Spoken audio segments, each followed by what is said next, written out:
Meus amigos, todos sabem que está aqui em São Paulo, ou vai chegar em breve, não está aqui ainda, mas vai chegar.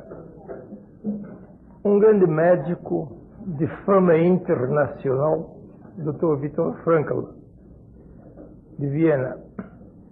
Ele já fez conferências em 120 universidades de 5 continentes, inclusive a Austrália e Sul da África, e em toda a Europa, a Ásia, África, e a Austrália, Europa e Estados Unidos. Fez conferências em 5 continentes, fez 120 conferências em universidades a convite. E na Universidade de São Diego, da Califórnia, fundaram uma cátedra especial só para a logoterapia dele.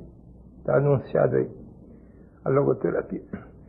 Esta logoterapia é uma nova terapia na medicina. Não era conhecida há pouco tempo. Tínhamos psicoterapia e muitas outras terapias, até somaterapia.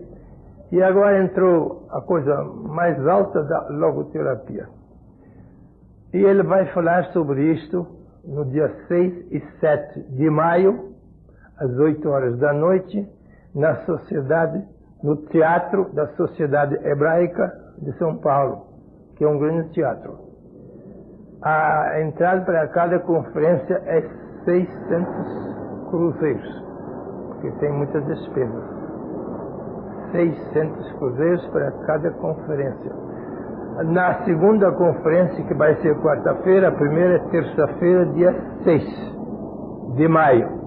Segunda conferência última é dia 7 de maio, que é uma quarta-feira.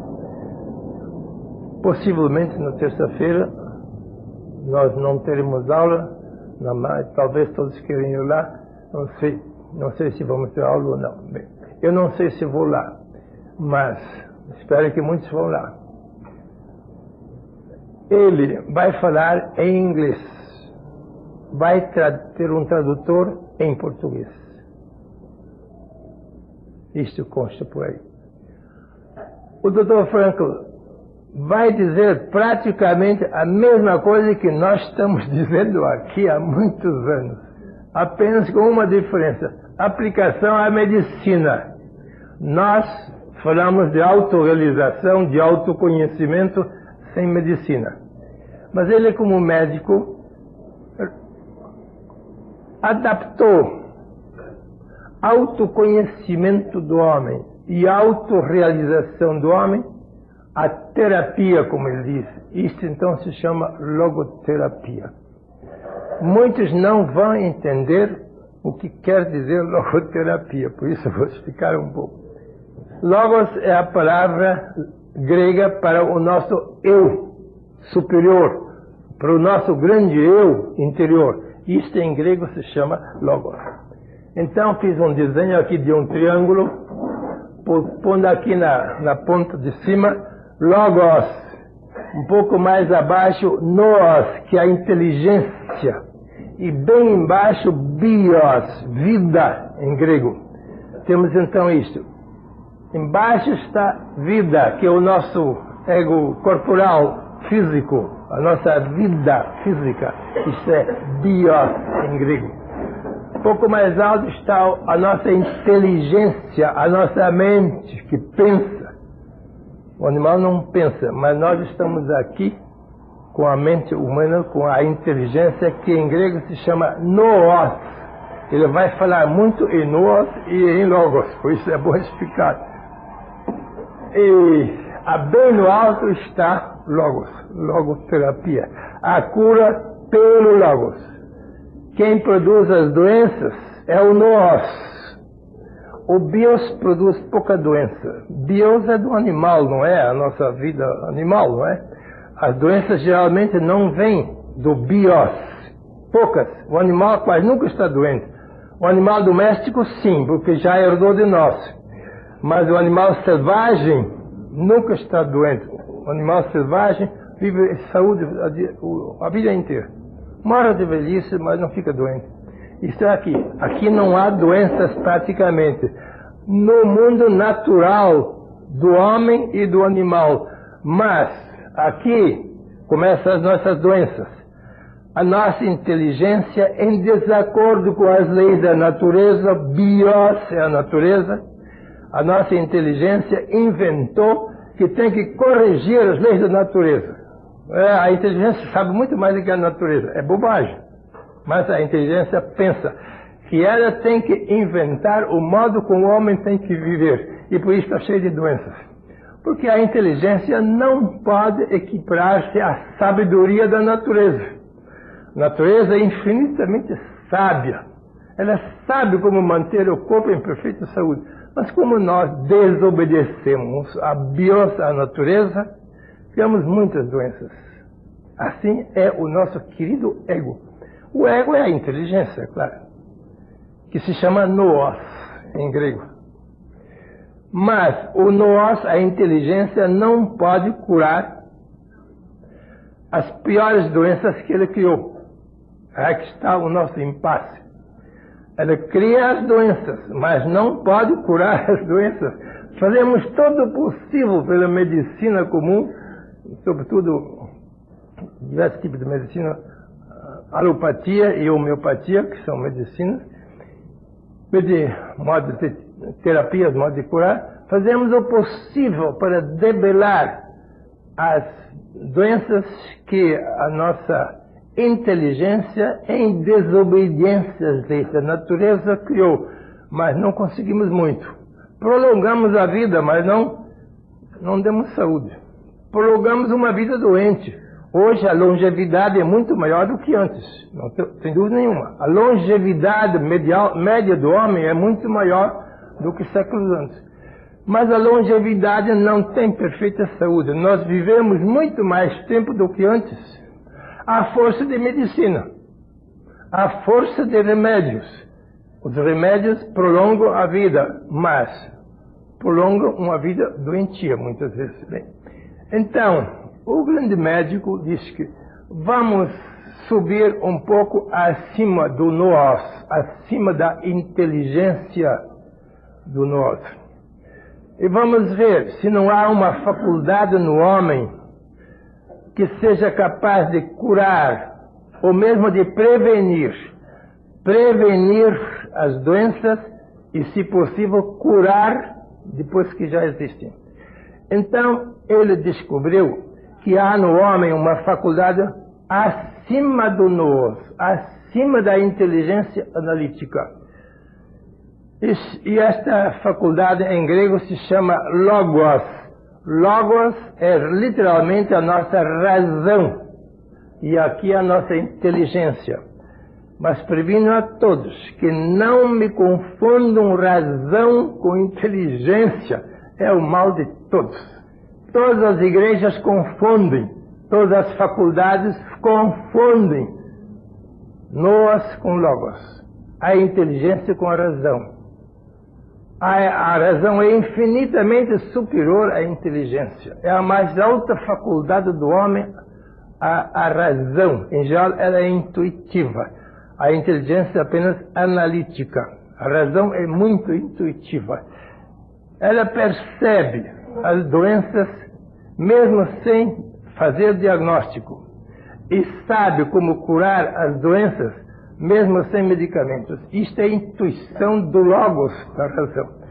Mas, infelizmente, na maior parte dos seres humanos, o nosso logos, a nossa racionalidade, a nossa razão, não está funcionando. Está dormindo. Nós temos a razão em nós, mas ela não foi despertada. O que despertou foi a nossa inteligência. Muito. Despertou muito nos últimos séculos. Fomos até a Lua sobre as asas da inteligência. Fomos até a Lua.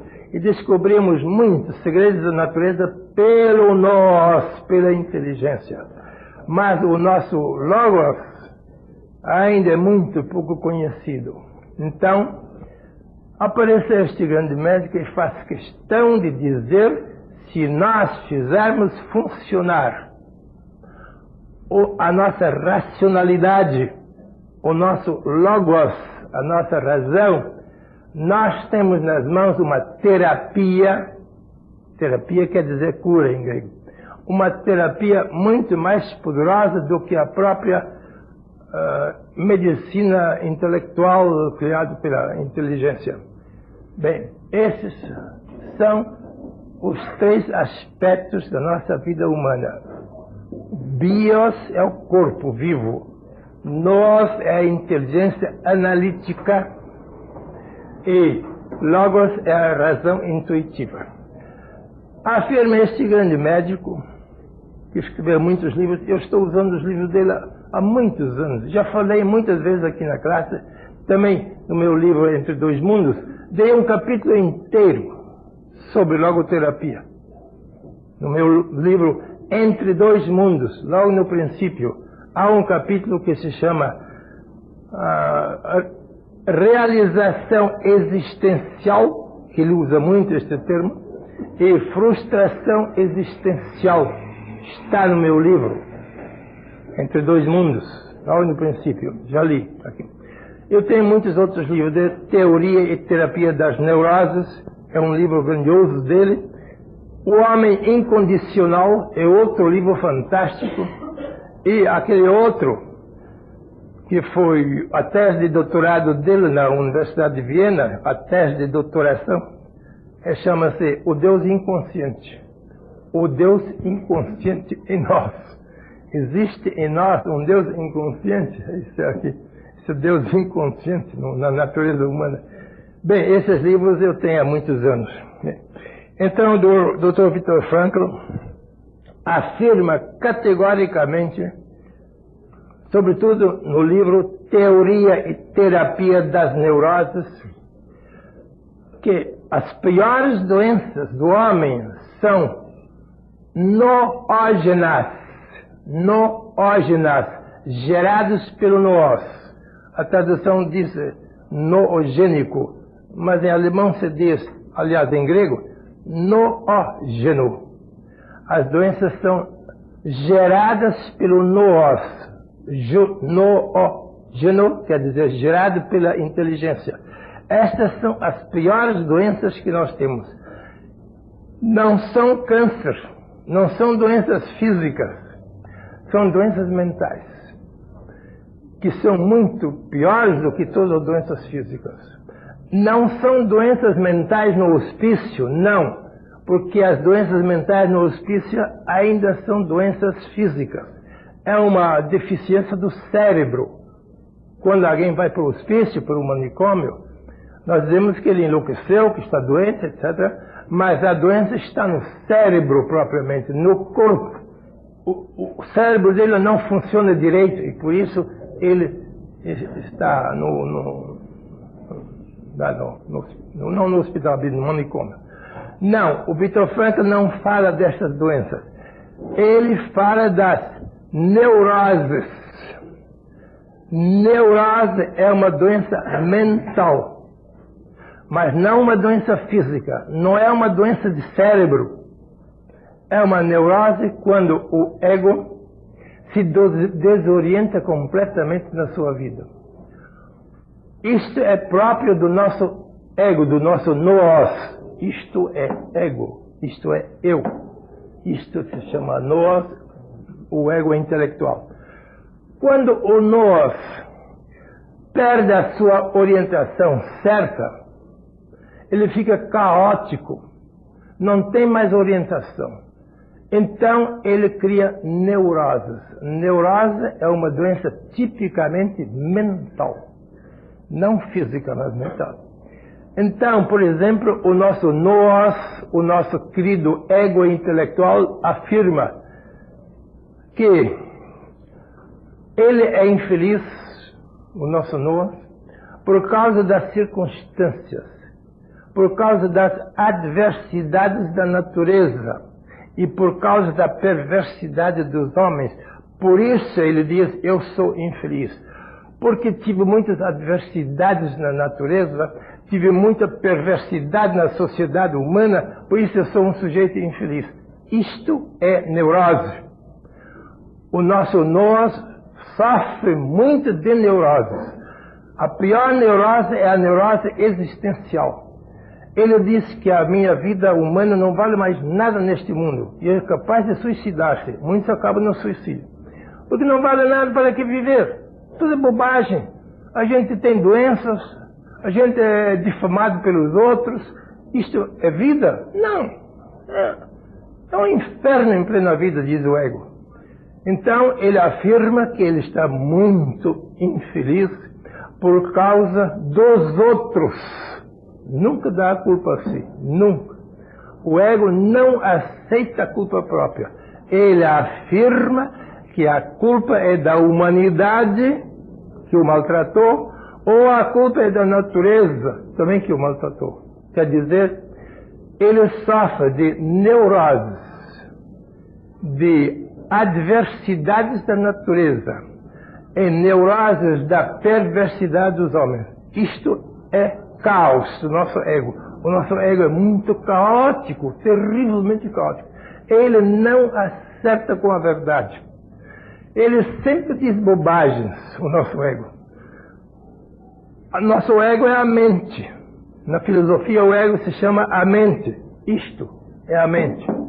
A mente pode dizer o intelecto, pode dizer a inteligência, mas eu prefiro dizer a mente. O ego mental mente sempre. O ego mente sagazmente. Por isso ele mente, porque ele mente. Sempre mente sagazmente. Afirma que os males vêm de fora dele. Que ele não é responsável pela sua infelicidade mais que os outros. Isto é comum. Isto então é neurose. O mundo de hoje está horrivelmente neurótico, sobretudo o mundo civilizado. Nas universidades dos Estados Unidos, Viktor Frankl fez inquéritos entre os estudantes das universidades.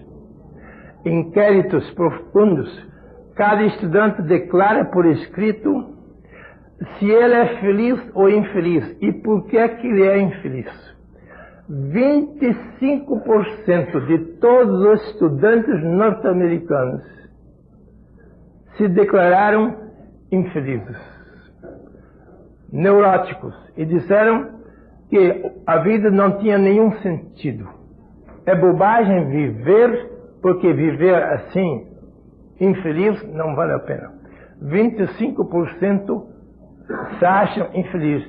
Isso se chama frustração existencial nesses livros do médico. Quando alguém se sente frustrado é falido. Quando a vida não vale mais nada, estou frustrado, despedaçado, fragmentado. Então, estamos numa neurose mental. O mundo está cheio disto. E por isso eles convidam o Dr. Viktor Frankl. Em 120 universidades ele já falou em 5 continentes, porque todo mundo precisa de cura.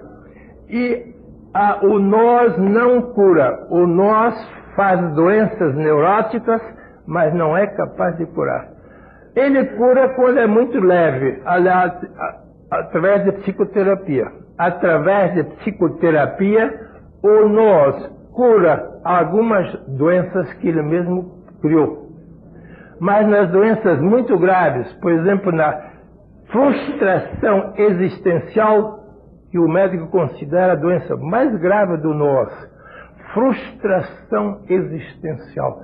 Quando o homem diz, não vale mais a pena viver, é bobagem viver, porque a vida não vale nada, está numa frustração existencial. Esta frustração existencial é dificilmente curável pela psicoterapia. É dificilmente curável. Precisa uma terapia mais alta do que a psicoterapia. A psicoterapia está aqui. Então, o grande médico descobriu que através de uma terapia mais elevada que a própria psicoterapia, que ainda é mental, a gente pode curar e até prevenir as neuroses criadas pela inteligência. e esta força mais alta dentro da nossa natureza humana se chama logoterapia. A cura pela razão, não a cura pela inteligência, mas a cura pela razão, pelo logos. Por isso nunca devemos confundir a inteligência com a razão, porque a razão é infinitamente acima da inteligência. Mas está dormindo em muitos, não acordou ainda. Então, se começa a funcionar a logoterapia, as doenças criadas pelo nós, pela inteligência, podem ser curadas. Mas a condição indispensável é despertar no doente o seu logos. O médico pode ter o logos despertado em si, mas se ele não consegue despertar no seu doente, seu paciente, o logos que despertou nele não é garantido. Porque, em última análise, o doente tem que se curar a si mesmo. O médico pode indicar o caminho. Você proceda assim, assim, assim, mas, em última análise, você tem que funcionar como autocurador. Como autocurador. Cada um, em última análise, tem que ser o seu próprio médico, por indicação de outro médico. Bem, então, ele vai falar sobre logoterapia, como está aí no cartaz, e análise existencial. Análise existencial quer dizer, o homem vai analisar a sua existência terrestre, o que ele é e o que ele tem. A análise existencial gira entre o nós intelectual e o logos racional. Isto é a análise existencial, está lá no cartaz. Não se pode compreender logoterapia sem análise existencial. Eu tenho um livro do mesmo médico, chama-se Existenzanalyse, em alemão, análise existencial, onde ele mostra que estes fatores, o nós da inteligência e o logos da razão, fazem parte da natureza humana. Isto é análise existencial. E nós devemos desenvolver cada vez mais o nosso logos para podermos enfrentar certas doenças, sobretudo doenças criadas pela inteligência, não tanto pelo corpo. A inteligência cria doenças muito piores do que o próprio corpo. Então, eles chamam análise existencial. Agora acontece que o logos dificilmente desperta. Ele está dormindo no fundo da nossa natureza humana. Mas quem está acordado, normalmente, é somente o nós. Quer dizer, o criador das doenças está acordado. O curador das doenças ainda está dormindo. O que é que vai acontecer na vida humana? Acontece o que está acontecendo por toda parte. O homem não precisava ter doenças. Ele podia ter perfeita saúde, porque a natureza não dá doença. As doenças vêm todas mentalmente. Daqui vem a doença. Porque a mente perverte as leis da natureza. A nossa inteligência perverte as leis da natureza. Não vive de acordo com a natureza. Então, vem a doença. Mas o logos não perverte as leis da natureza. Ele endireita o que a inteligência estragou. Se o logos não está funcionando, o nós toma conta da nossa vida e ficamos cada vez mais doentes e não podemos curar estas doenças criadas pela inteligência pela medicina comum, nem por alopatia, nem por homeopatia. Precisamos de uma terapia muito mais poderosa do que a inteligência nos pode dar, porque a inteligência criou a alopatia, é a criação do nós, a alopatia. Criação de homeopatia, que é um pouco melhor, que já atinge o corpo astral, em vez do corpo material, já vai mais profundamente dentro da natureza, a homeopatia, atua sobre o nosso corpo astral, sobre o nosso corpo invisível, que é a base do corpo visível. Se a homeopatia conseguisse curar o corpo astral, o corpo invisível, que produz o corpo visível, também temos uma grande vantagem. Mas não é em todos os casos que a homeopatia consegue curar a base da nossa doença, que é o corpo astral. Então vem a logoterapia e vai muito acima da alopatia e muito acima da homeopatia, e produz uma espécie de cosmoterapia. Eu escrevi uma vez um livro que nunca publiquei, nem vou publicar, Cosmoterapia. Muitos anos antes de conhecer Viktor Frankl, ele chama isto logoterapia, que eu chamava cosmoterapia no meu livro, que nunca saiu. Então, se conseguirmos despertar em nós a força mais poderosa da nossa natureza, o nosso logos, que nós costumamos chamar o nosso eu. Não se esqueçam que o que o Viktor Frankl chama o logos é o que nós na filosofia chamamos o eu verdadeiro, o eu central, o eu. Isto é apenas o nosso ego. Isto é o nosso eu. Ambos fazem parte da nossa natureza. Mas o logos geralmente dorme e não acorda. É engraçado. Quando a nossa vida vai bem, não temos doença, não temos falta de dinheiro, não temos nenhuma adversidade, tudo corre em perfeita prosperidade, tudo ouro sobre azul, o logos não acorda. Quem acorda é o nosso. A inteligência gosta de uma vida gostosa, de uma vida cheia de prosperidade, uma vida cheia de saúde, uma vida cheia de alegria, um piquenique permanente. Isso é do ego. Um piquenique permanente. Isso o ego gosta, o nosso. Bem, mas se acontece uma desgraça, se acontece uma coisa trágica na vida humana, o ego se vai embora. Ele não gosta, ele diz que não estou mais aqui, vai passear. Não, isso não é vida, ele diz, vida é cheia de doenças, cheia de falências, cheia disso e daquilo. Isso não, o ego se entristece com ele. Mas acontece que eu desperto. É engraçado. Quando este se vai embora, por causa de tragédias e desgraças que acontecem na vida, este aqui toma conta do campo. É estranho. Estão num sentido inverso. Primeiro, o ego está aqui em cima. Aqui, cheio de prosperidade, cheio de alegria, tudo vai bem, all right, all right, all right. Depois, a coisa vira numa adversidade, numa tragédia, e o ego vai lá embaixo. Diz, não quero mais saber desta vida, isto é feio.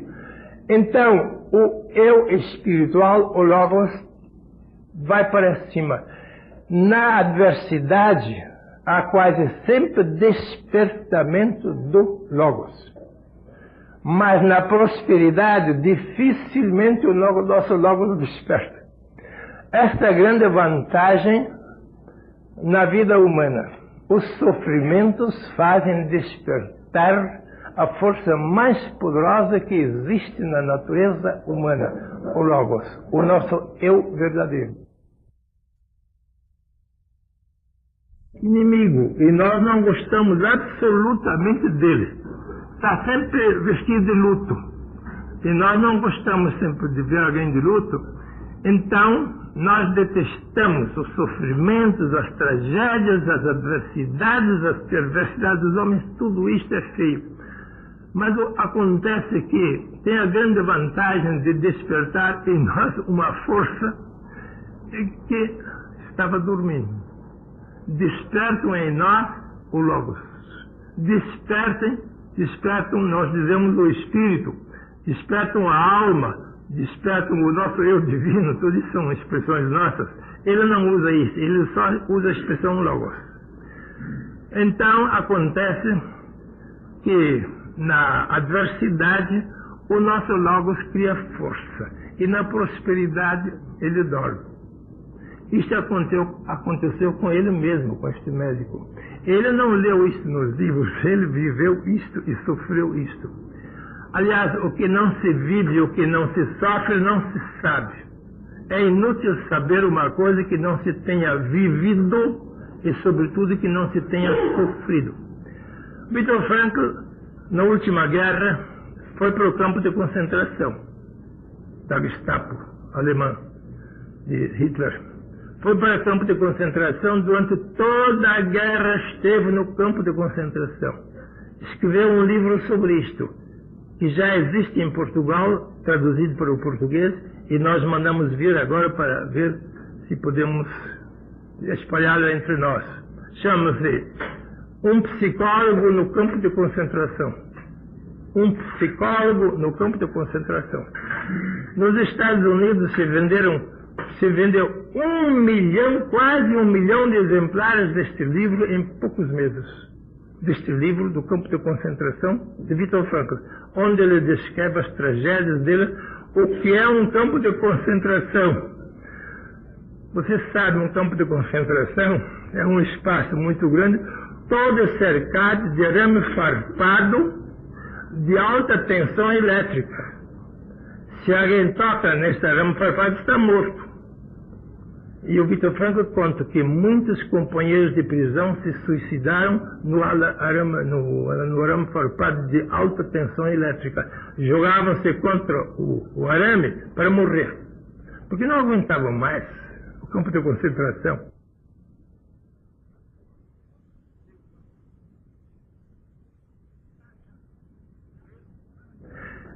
Acharam melhor morrer do que sofrer tantos anos.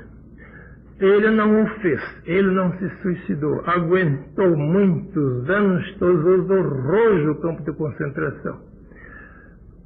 Muitas vezes havia só uma refeição por dia, uma só, e muito fraquinha, muito fraca. E semanas inteiras não se podia dormir por causa do frio, não tinha cobertores suficientes no inverno, eles não davam. Então, passam semanas inteiras sem poder dormir uma noite. Vocês sabem o que acontece com a saúde da gente? Se não pode comer direito e não se pode dormir direito, acaba um esqueleto. Acaba um esqueleto, senão acaba um cadáver. Ele também virou esqueleto durante todos os anos de concentração. Sofrimentos horríveis.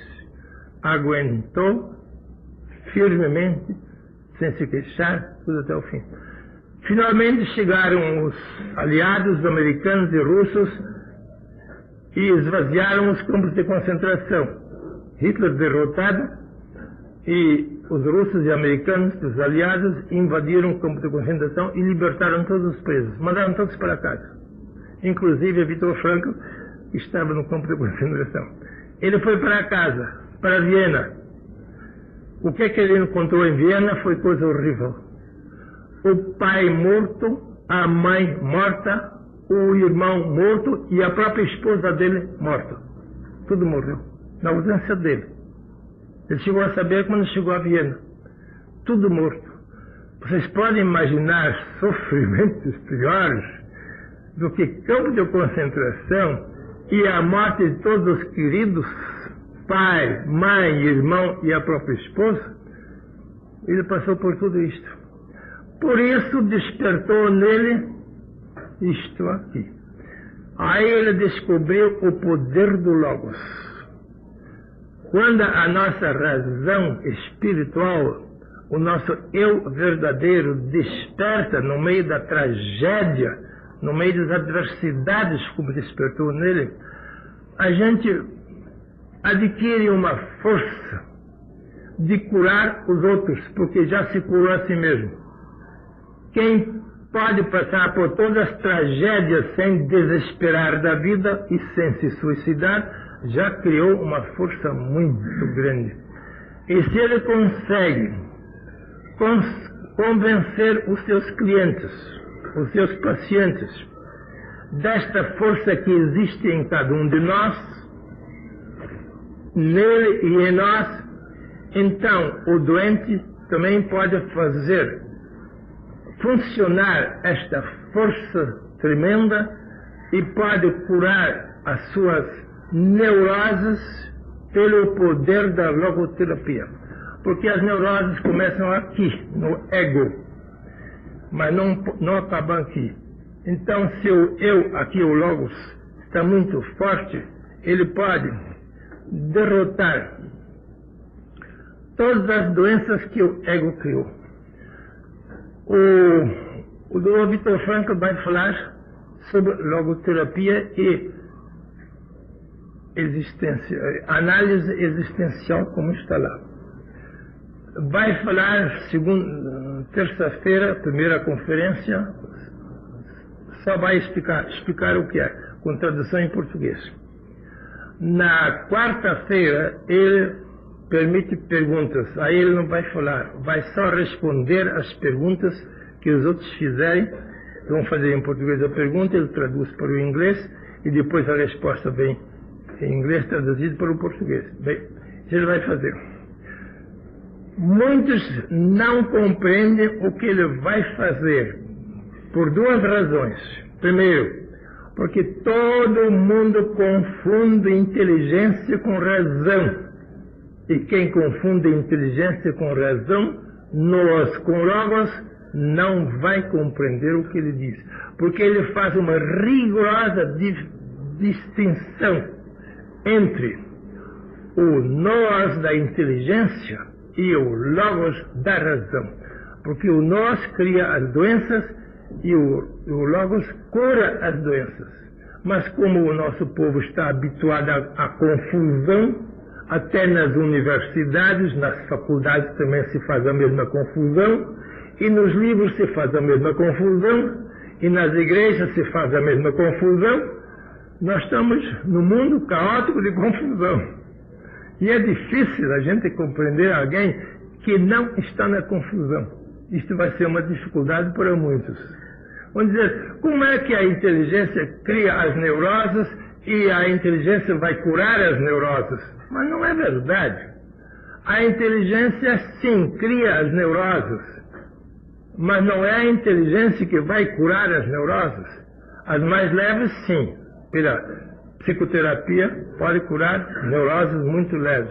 Mas as doenças graves da inteligência, que é frustração existencial, que ele considera a neurose mais trágica da vida, a inteligência não vai curar uma frustração existencial. Não vai transformar uma frustração existencial numa realização existencial. Realização existencial é saúde. Frustração existencial é doença. Isso vai ser a dificuldade de muitos ouvintes, porque não estão habituados a uma linguagem de alta precisão. Vocês têm uma vantagem aqui, porque nós na filosofia sempre fizemos a distinção entre inteligência e razão. Mas aqui estão poucos em comparação com os que vão lá. Os outros que nunca tiveram aulas de filosofia no universo, com o universo de precisão lógica como nós, têm a dificuldade de não compreender bem o que ele vai dizer. Vão confundir a nós com o logos. Vão dizer que o Frankl tenta curar pelo mesmo fator que provocou as próprias doenças, o que não é verdade. Outra dificuldade vai ser o seguinte, e já estou prevendo tudo isto, já previno. Como ele fala em logoterapia, eles vão dizer, está fazendo religião na medicina, está tratando de religião. Ele não devia tratar de religião na medicina. A medicina não tem nada a ver com religião. Está falando em logos. Porque no mundo cristão e no mundo religioso, sobretudo aqui na América Latina, logos é o Cristo. Porque o quarto evangelho de João começa assim: no princípio era o logos, e o logos estava com Deus, e o logos era Deus. Isto é o princípio do evangelho de São João, conhecido por muitos cristãos. Então eles vão dizer, imagine este médico se mete a falar em religião. Ele manda todo mundo curar por um fator religioso. Ele diz que as doenças só se podem curar por um fator religioso, logos. Isto vão dizer por aí fora. Porque eles não sabem que logos não significa somente o Cristo, como no quarto evangelho.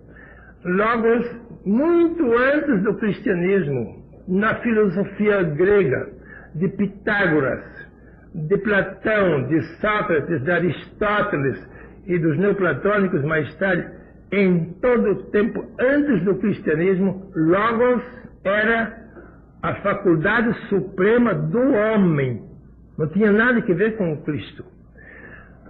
A faculdade mais poderosa no homem eles chamavam logos, a razão. Não a inteligência, mas a razão. E nesse sentido o doutor vai falar em logos. Ele nem é cristão. Ele nunca vai aludir à religião.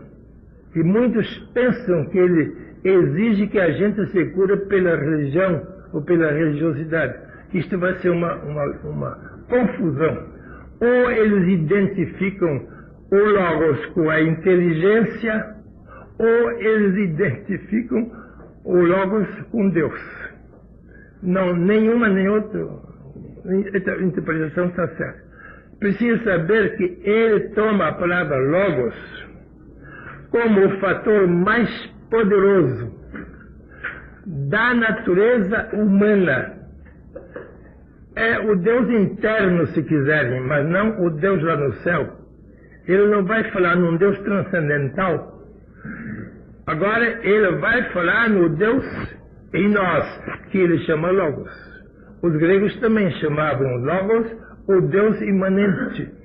Quando o poder divino se manifesta em nós, pela razão, pelo Logos, então nós seguimos a orientação do Deus interno, do Deus imanente.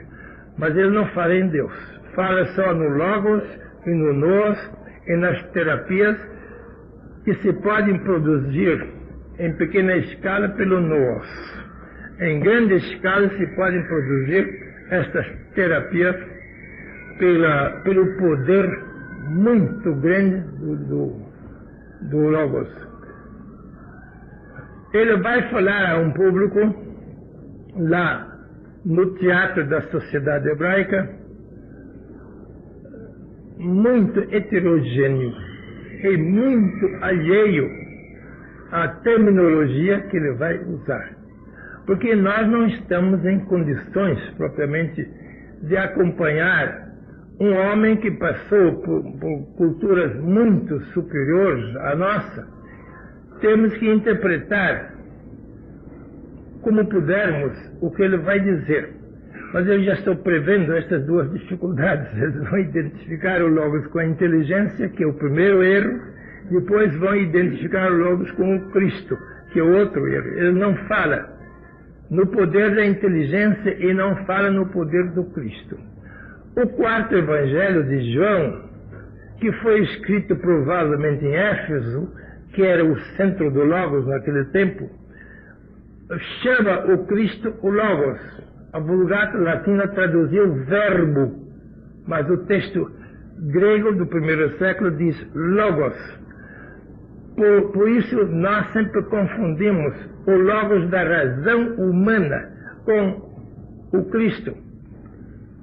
Pode-se dizer que o Cristo é o Logos, porque ele é a manifestação mais perfeita da razão, não da inteligência, mas da razão. Ele a curava também pelo Logos. Jesus sempre curava os doentes, não com medicinas, não com passes, não é? Mas simplesmente pelo poder do seu Logos. Porque nele a razão e a racionalidade estavam a 100% acordadas. Ele agia em nome do Logos, em nome da sua racionalidade suprema. Aí ele podia curar, mesmo sem medicina. Bem, isto eu estou dizendo previamente para que os que vão ouvi-lo e vão lê-lo nos jornais, porque os jornais vão dar uma reportagem completa sobre isto, tenham uma orientação certa. Querem fazer alguma pergunta sobre isto? Diga. Todos entenderam tudo? Diga. Sim. O Victor Frank faz despertar o logos da pessoa. Ah, isto ele não disse. E se eu perguntasse a ele, ele ia fazer essa pergunta. Eu não sei se eu vou, também não sei se eu vou fazer uma pergunta. Mas eu já disse, se eu for e fizer uma pergunta a ele no segundo dia da conferência, eu ia perguntar, como é que o senhor faz despertar o logos na gente? Porque ele tem aquele exemplo que eu citei numa noite, da Madame Marion, da senhora Marion, que ele curou de uma frustração existencial e que passou para a realização existencial. Eu citei no meu livro Entre Dois Mundos, está todo o texto de 2 cartas da senhora Marion. A primeira carta escrita a ele numa tremenda frustração existencial. Na segunda carta, uma realização existencial. E no meio ficam poucas semanas. Então, ele não diz em nenhum livro ele faz menção do modo como se pode fazer um doente passar da frustração existencial para a realização existencial. Isto ele não disse. Nunca. Por isso eu não posso dizer. Seria o ato intuitivo dele? Bem, eu sei como foi. Através de muitos anos de sofrimentos trágicos no campo da concentração, através do sofrimento horrível que encontrou em Viena quando voltou, tudo morto e até o esposo morto, deve ter acordado nele uma força que nós temos, mas que está dormindo. Este deve ser o caso que ele, simplesmente pela presença dele, quase que obriga o seu paciente a despertar em si também o mesmo logos que ele despertou em si. Isto eu suponho, por isso ele nunca fala nisto. Ele não diz que ele tem uma magia, um carisma ou qualquer coisa mística, misteriosa, nunca fala nisto. Ele só insiste, hein? Talvez nem saiba. Mas o sofrimento horrível que ele atravessou sem desesperar, sem se suicidar e sem se queixar, deve ter despertado nele uma força que em nós está dormindo. Vai divulgar agora essa logoterapia para os psicólogos, para os médicos aplicar aqui? Pode. Ele vai divulgar agora. Não vai dizer como, mas vai dizer que. Vai dizer que se pode fazer isto, que se pode fazer isto. Isso ele vai dizer que é preciso despertar em si o logos para curar as piores doenças neuróticas. Ou como ele não pode dizer.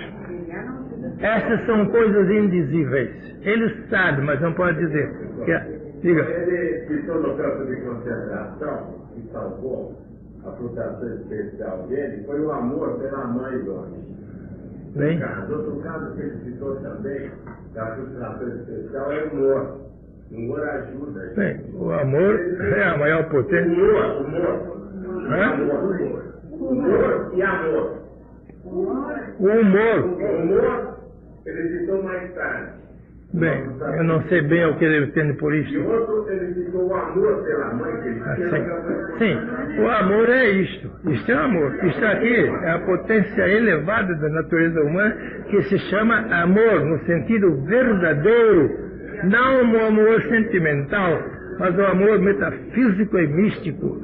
E isto pode ter sido um fator. O grande amor que ele tinha à sua mãe, mesmo ele encontrou morta a mãe, mas não subia ainda naquele tempo, mas a força que ele teve de não se suicidar, como tantos outros fizeram, e de não se queixar, e de não desesperar da vida, ficando pessimista, isso supõe uma força muito grande que ele despertou em si durante o sofrimento. Mas ele dá uma chave, como a gente pode aplicar esse... Ele não diz isso, cada um tem que descobrir em si. Ele não diz. Diga? O Goldsmith. Você citou aqui a diferença Bem, entre ele e o Goldsmith. O Goldsmith fala do mesmo assunto. O Goldsmith, a arte curar pelo Espírito, também fala neste mesmo assunto. Ele diz que devemos despertar em nós a consciência da presença de Deus. São palavras do Goldsmith, no livro que eu traduzi, a arte curar pelo Espírito. A consciência da presença de Deus é o Logos. O que é o Logos, senão o Deus imanente em nós? Isto diz o Goldsmith. Agora, Viktor Frankl não fala em Deus, não menciona Deus. Às vezes fala espiritualidade. Isto ele entende espiritualidade. Quando alguém se torna consciente de um poder divino dentro da sua própria natureza humana, isto é o despertamento do espírito. Geralmente ele não usa a palavra espírito, usa sempre a palavra grega logos. Mas ele entende o espírito divino em nós, que nós chamamos o eu verdadeiro, o eu interior. É claro. Claro que ele entende isto. Diga. Em relação ao sofrimento para despertar o Logos, eu tive mesmo uma descrição de prisioneiros na Rússia, e pessoas de grande intelectualidade sofreram tanto, e no fim acabaram-se muito felizes, porque davam graças a Deus até de ser presos para poder despertar o Logos. Mas então eles ultrapassaram a sua inteligência e chegaram até as alturas do Logos. Se eles sentiram felizes apesar do sofrimento e de todas as tragédias, eles não fizeram isto em nome do nós da inteligência, fizeram isto porque já descobriram as profundezas do Logos. Então é claro, um homem que descobriu em si a coisa mais profunda que há na natureza humana, o Espírito de Deus, o eu, o Logos, não precisa desesperar, ele pode sofrer tranquilo e calado todas as coisas. Mas essa descrição é justamente claro, a afirmação. Claro. Isso se pode encontrar em muitos outros livros, mas não neste livro dele que está aqui abrindo agora, chamamos de Psicoterapia e o Sentido da Vida. É o título do livro dele que nós estamos vendendo aí. O único livro que temos traduzido em português aqui no Brasil. O outro em Portugal não temos ainda. Vem logo esse livro. Hã? Vem logo esse livro, tá? Nós temos aqui, já estivemos vendendo. Não, mas esse que o senhor falou agora. A experiência no campo de concentração foi editada em Lisboa, mas ainda não chegou aqui, nós mandamos ir agora. Isso já é de 1946, mais ou menos. 45 acabou a guerra.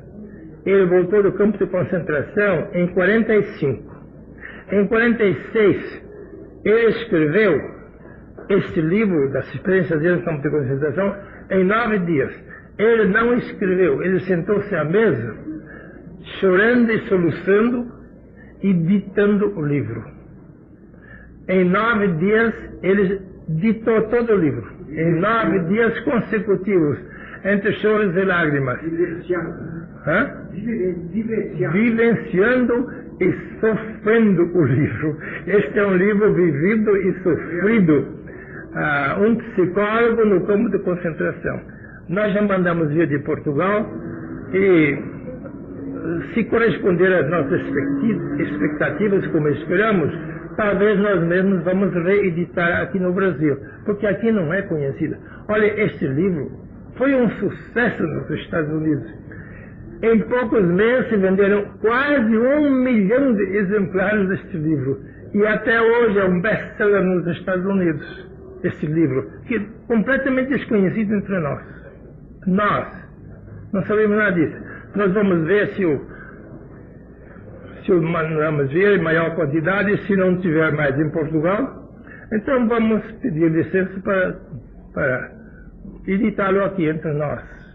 Vou escrever um prefácio orientador sobre o livro. Vamos entrar. É um livro importante, porque ele não entra em logoterapia. Lá ele não entra em logoterapia, porque é logo no princípio da sua carreira. Mas conta os sofrimentos dele que são a base para a logoterapia. Ele não desiste, mas é de supor que tudo isto é a base para a logoterapia. Diga. Não poderia ser uma aula dessa, uma leitura, ele não poderia ser palestra com os pacientes. Como é? Ele não poderia, através da palestra com o paciente, transmitir isso como foi está transmitido e promover uma cura? Pergunta a ele. Pergunta a ele. Sim. Isso é da experiência de cada um. A gente pode dar orientação, mas não pode substituir a experiência do outro. É o que estamos fazendo. Que diga. Se nós somos a inteligência. Se nós temos a inteligência. Nós temos a inteligência. Se usarmos a inteligência para viver a vida existencial, dentro de um equilíbrio, dentro da disciplina, não é uma oportunidade. É a tese da psicoterapia. É a tese da psicoterapia. Mas não há uma oportunidade. Funciona em casos leves. Não funciona em casos graves. Porque o menor não tem poder sobre o maior. Mas uma vida disciplinada não favorece? Uma vida disciplinada é o quê? O que é isso de disciplina? Disciplinada é... O equilíbrio não existe no ego. O ego pelo ego não se equilibra. É uma ilusão. O ego é caótico. O ego não tem poder sobre si mesmo. O ego está desorientado em si mesmo. Você não pode equilibrar o ego pelo ego. Se o ego não se integrar numa força maior do eu, ele não vai chegar ao equilíbrio perfeito. Porque o ego é inferior, tem menos poder que o Logos. Então, como ele tem menos poder, como é que ele pode equilibrar-se com esses 50% de poder que ele tem? Mas se ele se integrar no 100% de poder do Logos, aí ele fica inteiramente equilibrado. Nós temos que apelar para uma força maior, acima do ego, mas não fora de nós. Então, os devotos pensam que temos que pedir a Deus. Mas não, é um modo de dizer Deus. Deus é isto aqui. Em nós, isto é Deus imanente. É claro, eu tenho que me dirigir do meu ego humano nós para o meu eu divino Logos. Isso é certo. Mas não pensar num Deus transcendente que esteja lá do outro lado das Vias Lácteas. Não, isso não dá. O Joel Goldsmith já insiste nesse ponto. No livro dele, Arte para o Espírito, diz que não adianta pedir a Deus